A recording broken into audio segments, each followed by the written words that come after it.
I'm super thrilled to have you join me again on today's platform of this exciting conservation program. This is Erudef University Forum, and this is that platform where we look at conservation, we look at the environment, we look at environmental issues that can solve problems.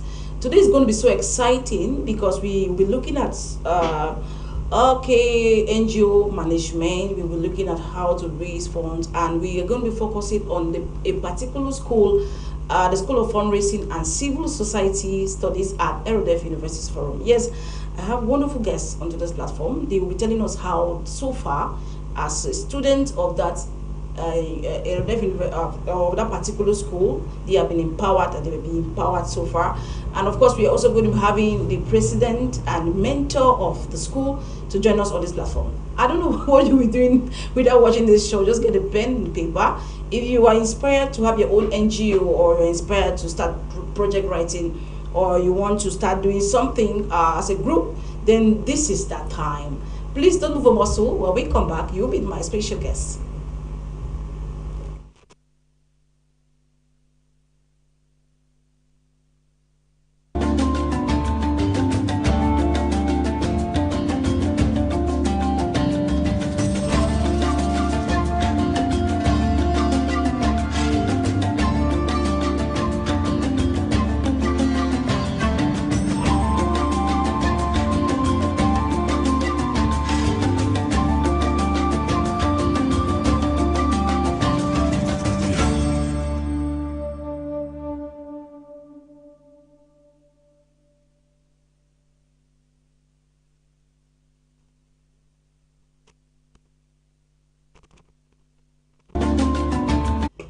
Hello everybody, thank you so much for tuning in on today's platform. This is Erudef University Forum. My name is Favor, and of course we are here today again to talk about something very, very exciting. We want to look at fundraising, we want to look at NGO management, we want to look at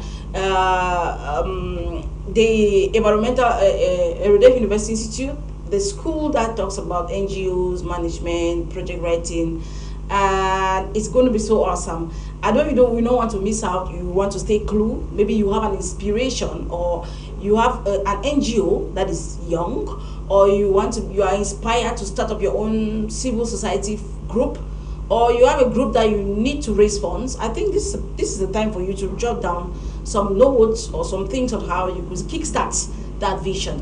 Yeah, of course today I have special guests in the house. I have a student from the School of Fundraising and Civil Society Studies at Erudef University Institute, and of course she also is a CEO of her own NGO. Remember, the School of Fundraising for Civil Societies, it's for people who own NGOs, people who have their own initiatives, or if you have inspiration to start off your own NGO, or you have inspiration to start off your own CIG. I know some of you, when you hear NGO, you think that it's some people with horns. No, it starts with a vision. It starts with a mission. It starts with with a hunger to solve a particular problem. That's where an NGO begins, and that's why on today's platform we have a very beautiful young lady. She is a graduate from the University of Boya, but she is a CEO of her own NGO. At the same time, she is one of the students from the School of Fundraising and Civil Society Studies at Erudef University Forum. Please join me meet Miss Ekweme Nestali Angel. Nestali, you're welcome to the platform. Thank you, Miss Wendy. We are super happy to have you, and please just feel free, okay? I know this is this is the first time of coming to screen, but I just feel free, feel comfortable. You're welcome to the show, and welcome to Erudef University Forum. Thank you very much. We are super happy to have you, and we're hoping that you're going to share your little experience to us and maybe inspire some of our viewers or some of us who want to start off our own NGO. And we're supposed to have the president and the founder and mentor of Erudef University Institute. He happens to be the mentor of the School of Fundraising and Civil Society Studies, which means that everything that Nestali will be saying here will be what the mentor, Mr. Luis Kembe, must have taught her and her peers. All right, but we want to believe that he will be on his way coming. Now, Nestali, as I said earlier, your organization is San Adonai Empowerment Association. San Adonai Empowerment Association. That sounds more like, I can say, believers mindset. It's like you're giving. Adonai is God, right? Yeah. One of the things of God, and you're giving everything to God. But let's begin with this. Now, I'm excited to find out from you, what inspired you to start your own NGO. Now, I want to know what inspired you and how does it relate to your studies at the Erudef University Institute. Okay, thank you, Ms. Febe, for this great opportunity. I must say I'm overwhelmed and there's a lot more that is triggering within my mind to split it out. So, Adonai Empowerment Association is a baby organization in the local organization space. It's not up to a year since it was created. And it's with an aim to encourage and support communities with innovative strategies that can throw out solutions to sustainable development. It has as its vision to inspire, to prepare, and to empower young youths, women, and men with stuff or things that can actually make them resourceful and successful. Wow. Okay, my inspiration to begin this organization is a combination of personal awareness or personal challenges or personal experience, and it's also as a result of social awareness, some things that I've seen happen within a community. And it is more focused on me as a young girl growing in the slums of Momo Division, because I come from Bidikum, precisely in Eka. So growing up as a young girl in that community of mine, I saw many challenges faced by young people. I saw things mothers, fathers as well go through in that community. Sorry, you said you come from which community? From Eka. Eka. So while at Eka you saw a lot of challenges, people going through a lot of things, and you thought you could feel the gap somehow. All right. Go ahead. So when at that moment, I was still a very young girl growing up. And there was Are you old now? There was nothing. How old were you? Okay, seeing something to know this thing is right and this is wrong. All right. Yes, I'm 5 years old. Okay. So I only could at that time feel a little sorry for the wrong or the bad things, then feel a little throw pity on the situations that are at hand.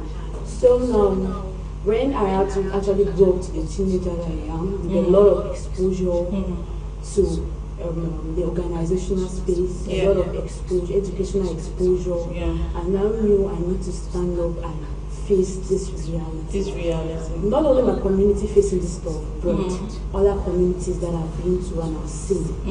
Okay, so now we thought it wise of how then can I bring out this problem and how then can I throw solutions to some of these problems. Then I came across Erudef University, and I was very, very happy because at that time it's actually the period where they launched the conference of all CSOs and local organizations in Boya, in Cameroon. I guess it's Cameroon at large, where it was held at 2017. Then I saw the CEO who came up and launched now the program of fundraising and civil society studies. Then I was overwhelmed. Then I said, "This is that stage, this is that platform for you to take your next step. I need to stand up." So that's when I stood up and I enrolled, went to Erudef University, became a candidate there. Wow! And now you are a student. So far, you've been there for about 6 months, and it's really been impactful to your organization. So wonderful. Now, looking at the name of your organization, San Adonai Empowerment Association, it means your focal point is empowerment. But I go back to your studies. You studied plants.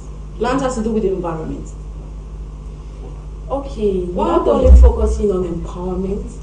The community at large is a space that has many interrelated things. Okay, we can actually empower you on everything environment. Like in my area of specialty, in my area of studies, I can actually go to the environment and I tell them, okay, for the sake of pollution or maybe some kind of insecurities within the town, what's the need for us to have street trees around us? Of course. Then what's the essence, what's the need of you gathering this fall of leaves that has fallen off, gathering it behind your house, maybe in agricultural aspects. Yeah. So there's a lot to plant science and empowerment. Wow. They are interconnected. They are interconnected, and of course, it can always be useful at one point in the organization. Definitely. Now you decided to, you're a student at the School of Foreign and Civil Society Studies at Erudef University Institute of Applied Biodiversity Sciences. Have your NGO ever had exhibited any project in the past? I know your NGO is very young. You said it's just 1 year, but it's not up to. It's not up to. It's not up to a year. But have you ever done any project before? Yes. Can you just highlight it to us, and let's see how, if that project was now, what would have been the difference from what you have studied at Erudef University? Okay. So in the various communities, I'm focused on the community I chose to establish to implement this project. Yes, it was a funding stream project that was implemented in Munya. Okay. It's an area in the municipality. Most of us know Munya. Okay. So around that community, there's a lot of small-scale businesses, and these small-scale businesses are headed and controlled by women. So going on through an interview, one-on-one in the field, we saw that majority of these small-scale business owners, these women, they face a lot with this our economy of now. Times are dark at all. So now I was like, wait, what is that project? And okay, it's actually empowerment. Yes. And this initiative of funding scheme is an initiative we sat with the board of my team, my board of trustees, and we said we need to at least empower, each year we need to empower a particular group of persons, particular group of people. So are they kind of more vulnerable women, or any vulnerable person? Vulnerable person with a small-scale business. Small-scale business. Someone who has seen that I cannot just be like this, let me do something that can actually help me. Yeah. So we went out there, we said this initiative 2024, the Sena Denial Empowerment Association Funding Scheme, is to focus on funding 20 women in the Munya space and to help them with their small scale businesses. So now we brought the women together, 20 in number. We had an interaction, we gave the capacity building session where some of their challenges were being given solutions. And actually, we gave them a cash support of 20,000 francs for each person, yes, to help boost this business of theirs, because they had problems like, how do I get to know this business is good for me to carry out? Where do I have to carry out this business? Where who am I targeted population? So we actually gave them solutions to these problems, and everything was so smooth. At the end of last 1 week, we went back to the field. Sorry, I don't know if this caller is for this show. Hello, good evening to you. Yeah, good evening to you. Yeah, good evening to you. Are you watching the program? Sorry? Yes, it's ongoing. Oh, sorry, I don't want to participate on the program. I wanted to talk to Pamela privately. Okay, all right. It's okay, it's good. Thank you very much. Okay, dear viewers, we are going to have a little break, and when we come back, we will talk more on our topic of today. Please don't go more, we'll be right back.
Okay, welcome back to the show. And if you're just tuning in, this is Erudef University Forum.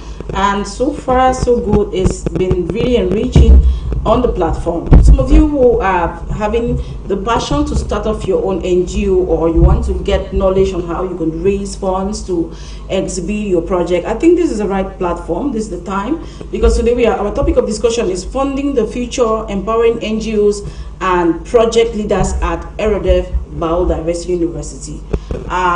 Yes, of course, while we were on break, one of our special guests just came in, and this is the president of Erudef University Institute of Applied Biodiversity Sciences, who happens to be the mentor of the School of Fundraising and Civil Society Studies, and of course is the mentor of Nestle. So Nestle, now whatever you see here, remember your mentor is here, so you have to be very, very careful. Let him know that actually what you were teaching you in school, we were picking. So we are happy to have you join us again onto this platform. Thank you very much for having me. I regret I had some breakdown on the way. Oh, sorry about that. Okay, anyway, thank God you made it. That's all. Finally, you are here, and we give God all the glory. So we are looking at something very, very important to all organizations, to all NGOs, to all to be CEOs of organizations, and that is funding their project, or empowering. Like our topic is funding the future, empowering NGOs and project leaders at the Erudef University Institute. Now, before I want to ask you some very, very serious and important questions. I understand that you have been in the business of NGO for more than 25 years. Now, what inspired you to the younger generation? What inspired you to come up with this particular school called the School of Fundraising and Civil Society Studies? Why did you decide to give back to your younger generation? Thank you very much, Pamela. I've been looking at myself 25 years down the lane, and I said and I asked myself, what do I have to offer? In 2004, if I'm not mistaken, I was in California in one big conference in the United States, and one of my up-to-date models in conservation, she's called Jane Goodall, and she runs the Jane Goodall Institute in the United States, America. And this lady has stayed in Tanzania for close to 45 years, studying chimpanzees. Oh, 25 years. 45 years. 45 years. Returns to the United States and decided to set up a legacy after her that we call Jane Goodall Institute. It operates across a couple of countries in Africa. And she asked me, Louis, you seem to be an intelligent young man, but then what will you leave behind when you be gone? You might see to yourself that Jane Goodall, she was speaking, these are the things I'm putting into place across the United States and other countries to keep my name selling.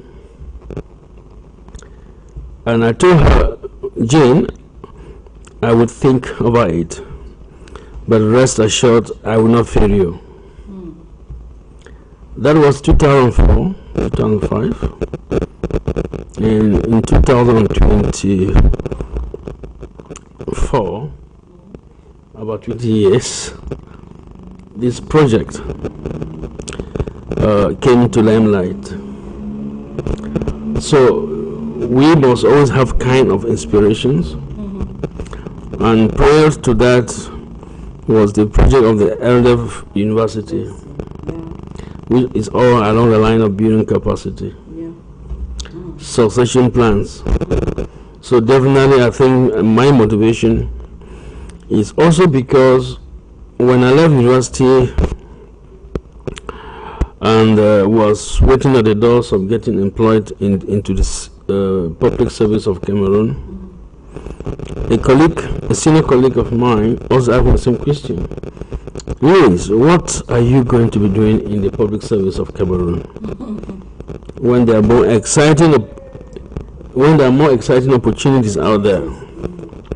And Louis, let me let you know that if you want to explore those exciting opportunities, you need to be an expert in grants, in fundraising.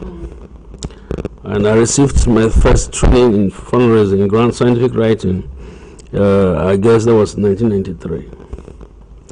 And I've long since been a different person. And I thought it's important to share the same experiences, expertise, what makes me stand. When you do this, it's not that you are necessarily the richest person on earth, but you can sustain your lives throughout. Wow. Yeah. Wow. That was such an inspiration. Now I would like to talk to one of your mentees. Leslie, so far you've been in school, the School of Fundraising and Civil Societies, for about almost 6 months. Can you just give us or share with us what skills or initiative have you gathered from the school that you've applied to your NGO that has given a plus? What specific skills have you gathered from the school and you have applied to your NGO that has given a plus to NGO? Okay, thank you. For about 6 months now, I won't say there's a particular skill I've gathered or a particular initiative, but I would say everything as everything. Wow. In Erudef School of Fundraising, from program development, fundraising, building an organization like from scratch, choosing the right name, bringing up your objectives, finding and developing your mission and your vision. Everything in the Erudef School of Fundraising has been that initiative and gathered and have implemented in our organization. And since from that day that I came in contact with this Erudef School of Fundraising, everything is different. Everything is different. Means that it's just you have 12 months. Yes. Is it 18 months? 18 months. So this is just 6 months, and you've gathered so much. Then talk about the 18 months. By that time, you were leaving the school. Wow. Now, so when we talk about NGOs, I understand that NGOs in this part of the world, they face a lot of challenges when it comes to fundraising and reaching out to donors, or first of all, identifying the donors and approaching them is always a big problem. You see young NGOs everywhere, but they have little or no clue on how they can reach out to these potential donors. Now, at the University's School of Fundraising and Civil Societies, sir, how do you tackle these challenges to help out your students? There are some challenges that we cannot handle. Okay. A country that has a history of bad governance, we cannot handle that because it is above our level. Okay. We have, however, have to navigate through this whole system. And in order to, I hear people speak something like, you go with the wind. The crisis came, the Southwest Northwest socio-political crisis came as a blessing to a lot of non-government organizations that were chafing. And they entered their head and toe, and a lot of them are becoming more viable today. So they have seized the opportunity of what is happening around you, and that is the socio-political crisis. Others like us, we have traditionally remained environmental, and environment doesn't sell as much in crisis situations like this. But all in all, what is important for non-profits, civil society organizations and community-based organizations to know is to master the art of communication. Okay, master the art of communication. Branding, communication, and marketing. These are three essential words. And then you define your niche. Okay, define your niche. Yes. Don't be confused. A lot of organizations, 70% and more, simply want to do everything because they have seen money being some grants being announced in that area. Some other person has said, I have some money available, you just jump there. Yeah. I'm one of the very few organizations that keep refusing money from donors. Not because we don't like money, but because what they're offering to us seem to be a kind of a poison. Poison? Yeah. How do you mean poison? We cannot do everything on earth. Okay. Poison because once you imagine the situation in the public service system where a big fish in your own in quotes wants to hold you under his arm or her arm and comes and appoints you as a principal or as a director or as a delegate somewhere, and you know this is the person who has done it. You are dead because you will never go away from him or from her. I call that a poison appointment. So too in fundraising and donors, you are looking very careful at the donor that will not swallow you. You need to maintain your kind of independence while collaborating with those donors. But if the donor is coming with everything strict to me, everything to me, I don't think, as per Erudef principles, we will not be able to accept that kind of money. We call it poison money because it has a particular agenda that they want to meet. So, but what's more important, I said, is marketing, communication, and branding. No matter how small you are, pick out a very small area. May earn just $1 million francs in a year, and you blow it up. They run to 5 different things. In the humanitarian crisis, food distribution, you are there. Child care level, you are there. Sexual violence against it, you are there. This other one, you are there. The other one, you are there. Environment, you are there. So, you know, before you came, I was just discussing with Nestle, and I understand that Nestle, you are a degree holder, you study plant science in the University of Boya. Now your organization talks about empowerment.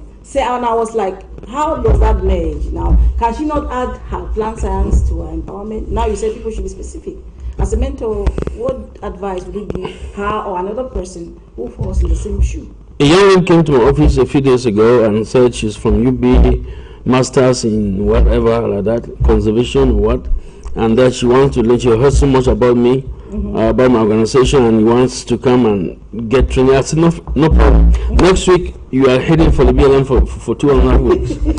And she rattled, and I said, yes, conservation is not in the office, conservation in the field. My team is traveling next week, and is going to spend 2 weeks in the BLM, and the other team is going to the east to spend 1 month. So are you set, young lady? She breathed differently. I said, please, let me go to America, I'm coming back. I guarantee you that young lady will not come back. You must first build your capacity in a niche. Okay. In a niche. You build your capacity in a niche. Yes. First, that's the first thing. Everybody knows me across the world as a wildlife biologist. I'm a primatologist. I will not going to pretend that I'm a botanist. I don't even know the names of those trees in the bush. Okay. Though I am using those trees to build an entire program in soil agronomy, soil health management, through agroforestry. But then I cannot pretend that I know everything. The confusion and the errors that a lot of young organizations commit is that because they come in, they get confused, they want to say everything, they say money can come here, they can come here, and they want to track it. Back to her, how she can use her training in botany is by inculcating, mainstreaming a botanical program into her organization. Okay. And she taps that training. I will be happy to provide the next steps. Wow. One of the things I don't like doing Does it is stop her from continuing with her empowerment? No. Okay, just part of mainstream it into your empowerment program. Okay. And run a botanical program for your organization. Wow. Right? It makes a lot of sense. It makes sense. Because if I have sat in several panels where we're evaluating projects and grants. And once I see that your background has no relevance to what you're asking us to execute, my pen is just zero, and I'll tell the panel this candidate is not a good one. Wow. Yes, because you will pretend that you know it. But when you get to the subject matter, you don't know anything. Yeah. you'll be into gambles. You'll be gambled. So define your niche. Brand your niche. Communicate your niche and remarket it. And to consolidate it, set up your website. So if you don't do that, nobody knows you. The chief communication officer for your organization is a website. Yeah. That's your chief communication officer. It's not a physical person. It's not Pamela. It's not Louis. Once you have a website functioning with all the things that we need to know about you, that becomes your first chief communication officer. And the people who speak, the next one is the kind of material you produce. Okay. It adds up to building a brand for you. For you. Yes. The kind of material you produce. Yes. So Take example. Okay. Take example. For us in conservation, Yeah. if you spend all your life writing narratives about gorillas and chimpanzees, nobody takes you seriously. But in every picture communication come out, you see a very brand picture of a nice looking gorilla with the eye shining. Okay. Donors who give money to gorillas will be filing behind you. Same thing to other things. Yeah. Yeah. Same thing. Wow. That's enough. That's so much knowledge in just very short few seconds. I think with this, in all I got, if I want to forget something or I will not forget this one. You have to build the capacity of your niche, because it's like what Mrs. Kim is saying, that when we are everywhere, you can never be so knowledgeable in whatever you're doing. Now, I want to come back to you because we're almost closing. You are a student, and at the same time you're a CEO managing organization. Now, how do you tackle these two? Okay. How I tackle being a student and pursuing my vision, my dream of Erudef University, the School of Fundraising. It's not actually. I wouldn't say it's easy. Yeah. It's a tough one, but I feel with just what I say, time management. Wow. I'm able to conquer all, because now I know that within the seconds I have to be at the University of Korea, I have a class, and maybe within the few seconds down, I have another class that I just need to put myself together, bring up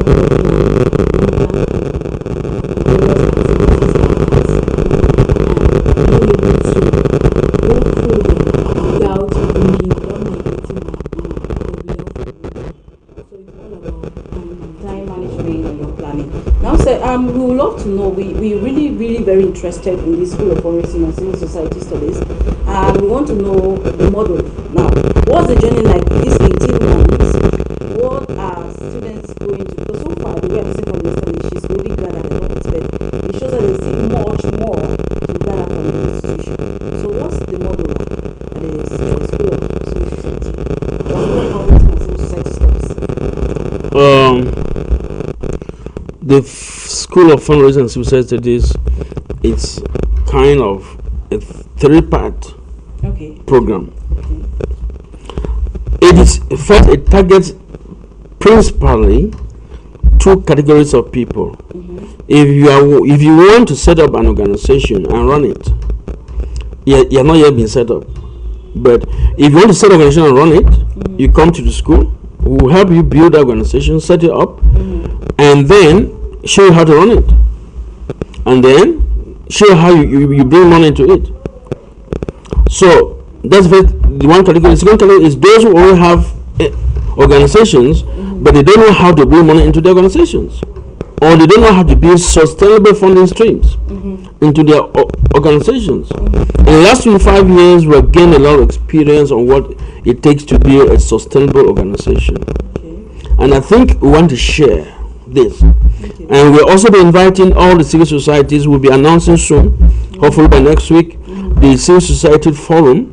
That will be one of the key activities that will be highlighting the 25 years of existence of Erudef during its Silver Jubilee in December.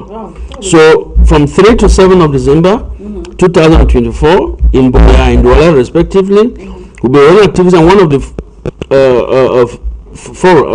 activities conference would be sustaining civil society, locally based civil societies in Central Africa. And we want to share some of these experiences. What did it take us? When you hear the organizations raise 500 million, 1 million, you say, hey, is it witchcraft? It's not witchcraft. They have spent time to build a road. How can you get there? That is the concern of our institution. And during that Silver Jubilee, we will also be launching Erudef 2050. It's a welcome exercise. Yeah. 2, the organizations need to prepare. First, the promoter is the key. Okay, the promoter. The promoter. If you don't prepare yourself, you are going to be kicked out. Remember, the civil society is just like a market. It's a competitive place. Very competitive. And so we help build you first your institutional structure. The next core is how to raise money. Don't forget that when people hear fundraising, they think that you come, I give you a number of organizations to go and write. I can give you 100,000 of them, and you will never extract a 5 franc from them. So we are first building you technically and institutionally and communication wise, and then we end up with the core course on fundraising properly. How do you execute it? And by the time you are going to leave, they are going to leave us in 18 months' time. Each one of them will have a minimum of 6 to 7 million francs to go and start their own project. Which were mentored by this? Yeah, definitely, we mentored by the school until when the project the execution is completed. They write the reports. We do the technical and financial audit, and then if everything is fine, we give a handshake and say goodbye. Congratulations, you can now freeze the field. Now, because of Nestle, can you share with us a little bit of the highlight of your project proposal so far? Because it said that every student must go home with 10 or 6 million to start off the project. So, can you just share with us the project proposal, and if it has been approved by the one that has been approved so far? Can you just show us highlights and how you've been mentored towards that project development? Okay, so far, I'll first of all start with the project proposal. Yeah. Okay, there was a lot of highlights about how to undergo a project proposal, and let me say a lot. But for now, Ma'am Favor, it's still, I'll say it's still on the secretary's table to shift it now to my mentor for proper orientation. So let me not go ahead and give something that I'm very sure. Now, it shows that project development is a very challenging task. So some of your students from my interview, from my investigation, it's really been challenging and it's very, very tough. So what are some of the challenges? How do you think they can catch up in project development, project writing? Everything is practice. I want first of all to say that if you want to get engaged in substantial project writing and fundraising, you should be ready to read big books. I want to advise anybody who is interested in coming to that school that you should be ready to read big books. Secondly, the school is not necessarily meant for people who don't have a first degree. People who don't have a first degree, minimum qualification, will struggle to go through it because you have to read big books, big volumes. It's essential for you when you want to apply for 100 million franc grant or 200 million franc grant. You think you're going to read 20 pages? The answer is no. You must be able to read to be well connected.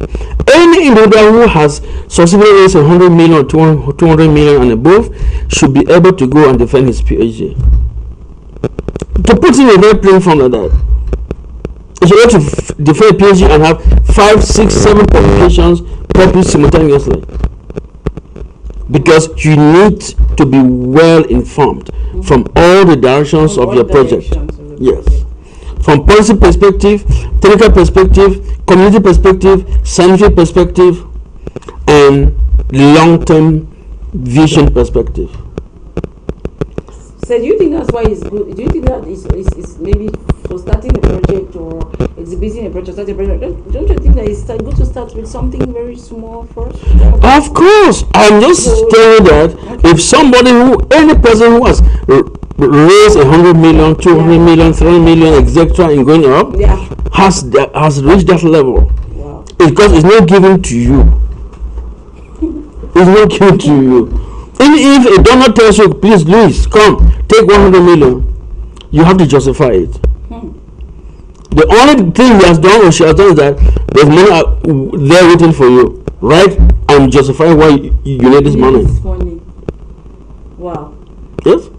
So for them, that's why for them we are just starting. We are saying we start you very low, 6 million. Once you have that, by the time we finish executing, we will have developed a comprehensive funding plan. From there, you can move to 10 million, 20 million, 30 million, etc. and going. Once you reach 30 million, you can now multiply. From 30 million, you can go to 60 million, like that. So we are almost, I think we should come back to this program because he's saying a lot of things that will help some of the viewers there, and I want to catch up. And I want to ask you to summarize some things, but let me just come briefly to you before we close. If you want to advise a student who wants to start off an NGO, school of NGO, and at the same time studying, what advice would you give that person? Do you think it's possible? Yeah, it's very, very much possible. So my advice to our future young CEOs leaders out there, and maybe project personnel, because it's more of projects. My advice to them out there is that there's nothing to worry about. If you have that vision, if you have that inspiration to begin or start up an organization, there is no need to worry about.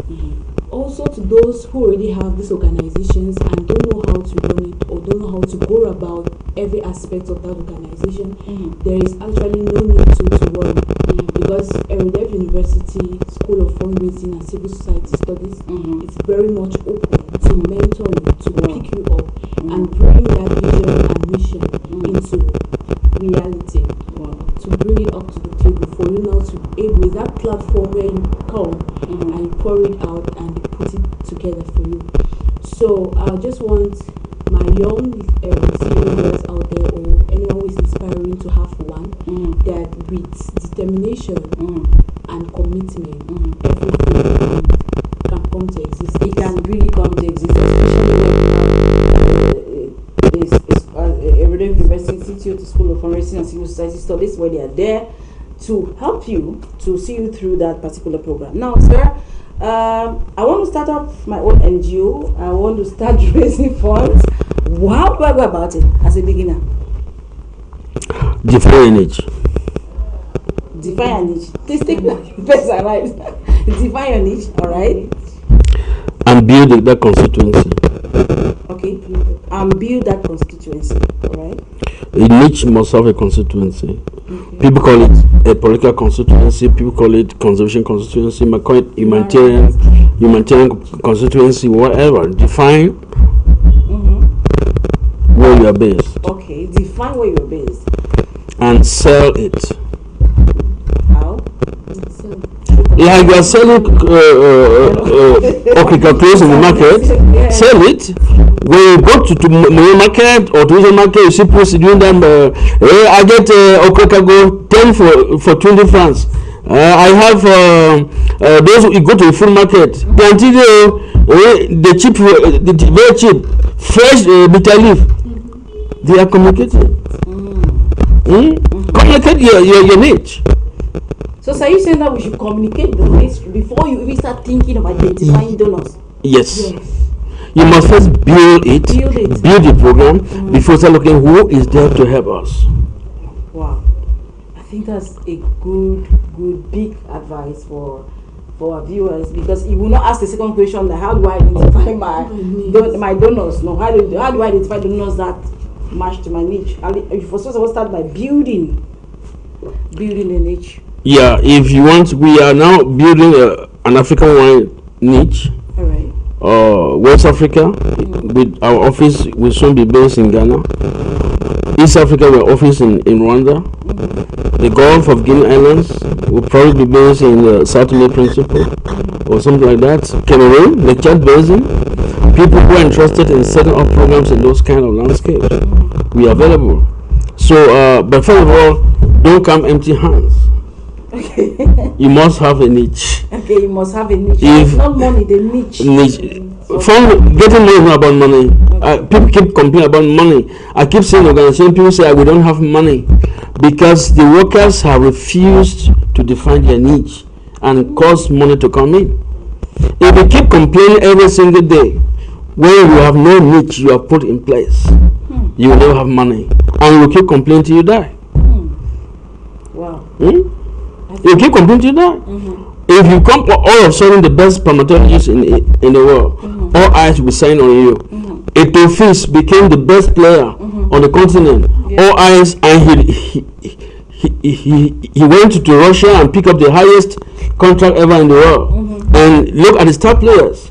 They change seasons like in our thing. Yeah. They are selling their niche. They are selling their niche. I'm the best 9 goalkeeper. I'm the best 9 position player. I'm 9. I don't know how to call those your things. Every person is selling a niche. You must have a niche, and which is resilient. Don't have a major crisis to wait. Say congratulations, Pamela, for being a good communicator. Next week you are down. We don't hear you again. Yeah, because seeing the CEO has already said it, it means I'm on so top. How do you keep this resilience now? Like, you must have every person who wants to go through a niche is an independent entrepreneur. I always say this. Take this woman who said this macabo, Irish potatoes exactly in the market. They don't have a budget. They don't. But maybe they say 100,000, 50,000. Yeah. And after 2 years, you can see there, I have 3 million. I've sent my children to Cali University. I've sent my children to this college. How? They are consistent, committed. They accept perseverance.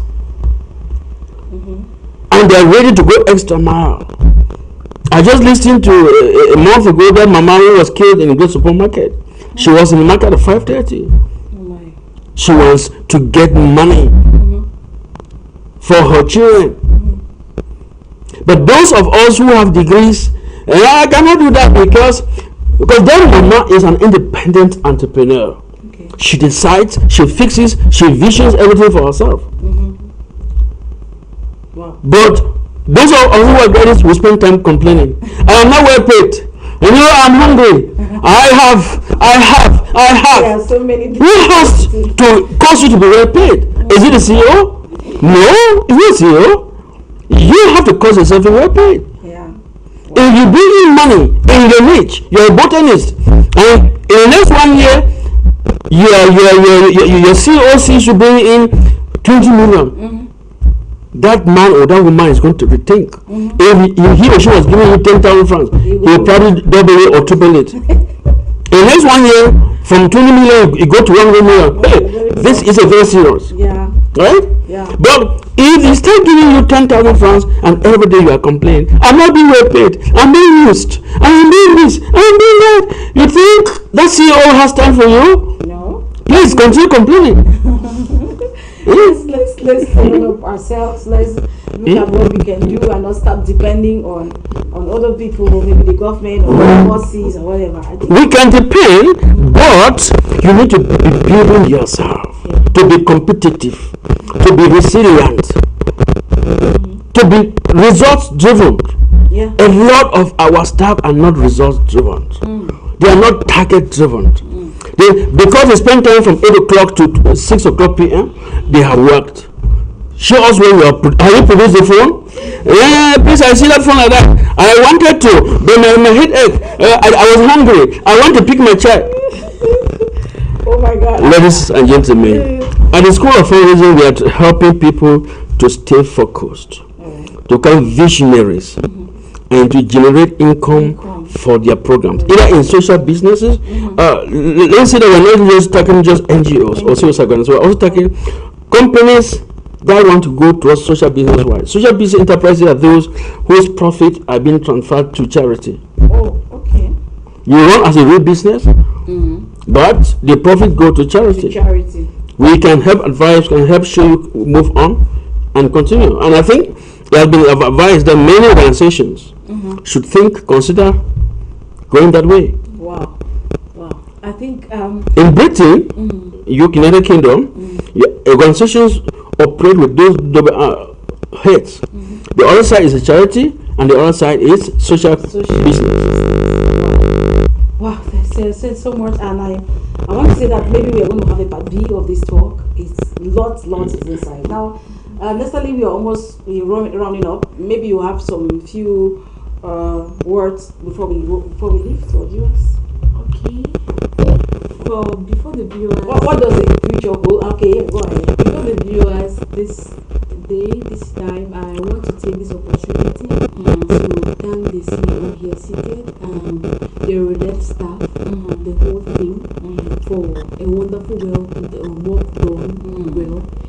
It's just a session, let's say section A of the 18-month program, but I must say it's so wonderful.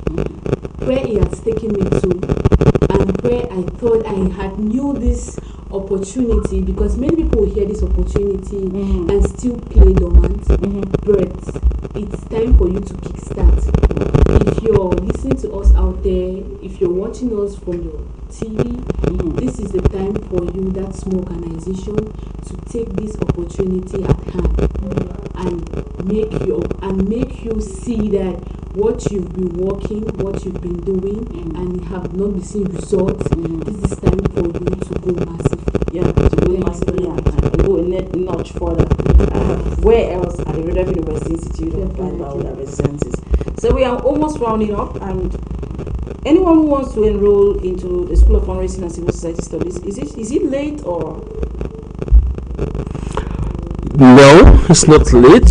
You can enroll every month, but we're going to have official openings every 3 to 4 months. Okay. So January, April, July, October. So official opening, but we can enroll every month. The next batch will be in place in October. So I also want to say that the School of Fundraising, beyond that, the School of Fundraising is focusing on the entrepreneurial class. But we also have fundraising program within the regular school program, where if you come in from high school or from a first degree, you want actually to focus on fundraising as a regular program, we will take you through that process every day. So the School of Fundraising is only exclusive to those who want to become non-profit leaders, or who are already non-profit leaders. Meanwhile, if you leave high school and you want to move straight into the world of fundraising, you can enroll as a regular student. And you are there because the School of Fundraising is only on Saturdays. Yeah, only on Saturdays. On Saturdays. Okay. And the rest of the time we can discuss online. Wow. Yeah, but in regular classes from Monday through to Saturday, you are in a class. So you are those opportunities are abound. Wow. Yeah. Yeah, of course. Thank you very much, Mr. CEO. And just as the CEO said, every 3 months, but every month, feel free. You can call the numbers on your screen so that we give you exactly.